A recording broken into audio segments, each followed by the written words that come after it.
ang flex ko lang yung buyer ko, napakabait, namamakyaw na, tapos wala pang invoice, nangungulit na ng invoice payment, di ba? Tapos yun, nung nag-request siya ng invoice, nag-send tayo agad ng invoice niya. At grabe, nagbayad. Kahit napakalaki ng amount na binayaran niya, walang patumpik-tumpik, nagbayad agad, tapos binayaran. Thank you so much sa'yo, Mami Zandra.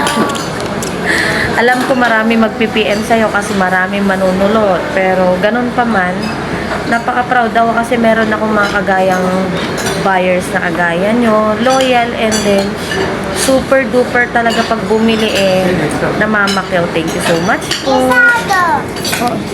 Gisado, kakain ng kibi ng gisado. Thank you so much, Mama Meme. Kamo. Yun lang.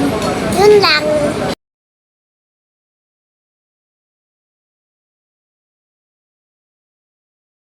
Thank you for choosing KB's Closet sa pamamakyaw po ng inyong mga damit ng inyong mga baby. Thank you so much.